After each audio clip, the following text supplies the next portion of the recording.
It is a common enough tactic of authoritarian regimes through the ages. Invent or exaggerate threat, assume new powers to tackle threat, claim threat is dealt with and indeed claim credit for dealing with it, insist that the new powers must be maintained in order to forestall future threats.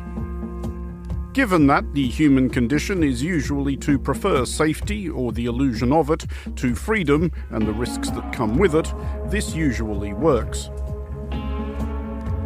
This past weekend, authorities in Ecuador declared that the country was on high alert, claiming that they were in receipt of information pertaining not only to imminent terrorist attacks and fomenting of general disorder, but an attempt on the life of the country's recently re-elected president, Daniel Noboa. They vaguely hinted further that domestic opposition within Ecuador and hostile foreign governments, specifically Mexico's, were in on it. They provided no evidence for any of this.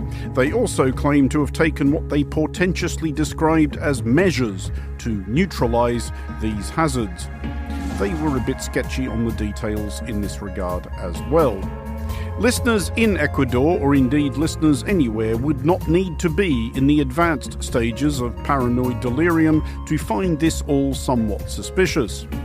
But does this really sound like the sort of shabby ruse in which President Noboa would be complicit?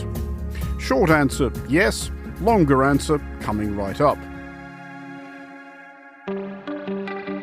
For the unintroduced, probably the best way to imagine President Daniel Noboa is to picture Nayib Bukele, President of El Salvador and proprietor of the United States' current favoured overseas gulag, but richer, younger and consequently smugger.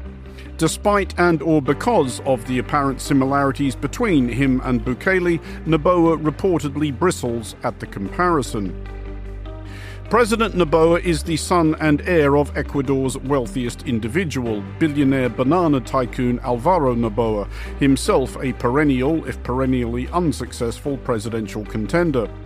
Daniel did what the old man could not in the snap election of 2023 and got elected president aged just 35 at the top of the broadly conservative National Democratic Action ticket. It is worth recalling that this election was blighted by an actual assassination, that of the Movimiento Construye party's candidate for president, Fernando Villavicencio, who was shot dead at a campaign rally in Quito. Members of the Los Lobos gang were convicted over the killing. It is also certainly proper to concede that plots against Noboa have been thwarted. Last year, several putative hitmen were shot dead by Ecuadorian soldiers when they attempted to enter the country from Colombia. Noboa was re-elected earlier this year, and as he did last time, he won a runoff against Luisa González, candidate of the centre-leftish Citizen Revolution movement.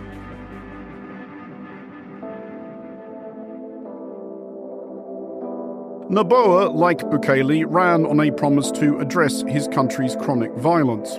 This was and is a genuine and dreadful problem. In just the last few years, the mayhem perpetrated by pestilential transnational cocaine cartels has turned Ecuador from a relatively placid country into a battlefield. By some measures, Ecuador now has the highest per capita rate of murder in the world, worse even than that of proverbially anarchic Haiti.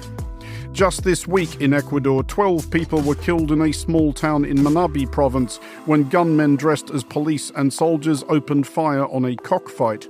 It was apparently a settling of scores between rival gangs. Noboa, like Bukele, exploited the fact that such liberal niceties as due process and presumption of innocence tend to become regarded as enragingly academic concerns by people terrified to leave their own homes, or who have, indeed, as tens of thousands of Ecuadorians have these last few years, felt compelled to flee their own homes. Last year, President Noboa declared that Ecuador was in a state of internal armed conflict and repurposed Ecuador's military as a police force and prison service. Ecuador's homicide rate duly decreased, though it remains horrific, but the frequency of arbitrary arrests and extrajudicial killings spiked significantly. The result of the presidential election would seem to suggest that a majority of Ecuadorian voters are of the view that any victims of mistaken identity, vindictive persecution, whimsical torture, or capricious murder are the eggs which must be cracked in order to construct the omelette of law and order. Unless, and here is where we begin to understand what President Noboa's latest edict may be all about, they didn't. Defeated candidate Luisa Gonzalez is insisting that the election was a fix and has asked for a review of the contents of 1,729 ballot boxes. It is important to note that she has furnished no evidence for her allegations, and it may well be that she is just sulking. She would hardly be the first defeated candidate for public office to react to the rejection of their fellow citizens with incredulity rather than humility. Senior members of her own party, including Aquiles Alvarez, mayor of Ecuador's biggest city, Guayaquil, have called her a bad loser. But whether she has a case or not, it is far from impossible that President Noboa is seeking to add her to the list of threats, real, exaggerated, or imaginary, which menace his country. For Monocle Radio, I'm Andrew Mueller.